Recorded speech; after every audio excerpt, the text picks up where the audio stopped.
Pour être capable d'identifier un problème de consommation à l'adolescence, déjà il faut savoir qu'il y a différents types de consommateurs. C'est pas tous les jeunes qui vont faire usage de substances à l'adolescence qui vont développer une consommation problématique.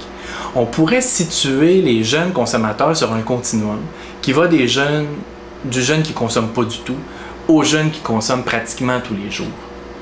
C'est une proportion d'environ 5 à 10% des jeunes, tout dépendant du niveau du secondaire, qui vont développer une consommation problématique. La plupart vont faire usage de substances pour explorer ces substances-là, comme ils vont explorer le reste de leur environnement. Ça fait partie des tâches de l'adolescence, d'explorer le vaste monde. Ou ils vont faire usage de substances dans des occasions très spécifiques, dans des fêtes, dans des parties, de façon très occasionnelle. On va commencer à s'inquiéter quand la consommation va devenir de plus en plus régulière, parce que c'est cette régularité-là qui va un peu nous indiquer le début de l'apparition d'une certaine forme de dépendance. Par exemple, le jeune qui consomme chaque semaine, même juste une fois par semaine, qu'est-ce qui fait qu'il n'arrive pas à sauter une semaine?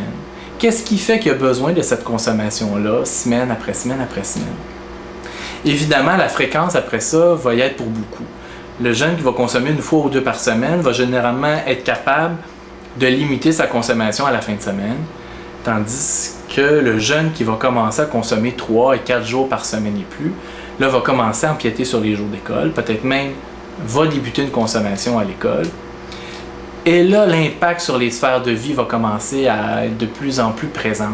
Et il va y avoir de plus en plus de domaines de la vie du jeune qui va commencer à être affecté par la consommation.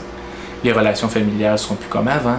On va commencer à avoir des appels de l'école qui suspectent une consommation. Le jeune s'est fait prendre à l'école. On s'aperçoit de changements dans les amis du jeune, dans ses relations amoureuses.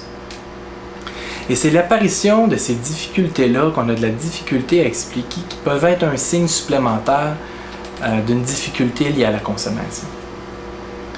Ce qui est difficile, c'est de différencier, de distinguer les problèmes causés par la consommation des problèmes qu'un jeune peut vivre normalement à l'adolescence. Et c'est là que le contact, la discussion, l'échange avec notre jeune est important. C'est là aussi que d'avoir, par exemple, une routine de contact avec notre jeune, de manger avec lui régulièrement tous les soirs, d'avoir un point de contact qui nous permet de voir comment il va, d'avoir des nouvelles de sa journée, d'essayer de comprendre c'est quoi qui l'habite, c'est quoi qui vit actuellement. Le fait d'inviter des amis de notre jeune à la maison. Souvent, les amis de notre jeune vont nous donner aussi beaucoup d'informations sur ce qui se passe avec notre adolescent.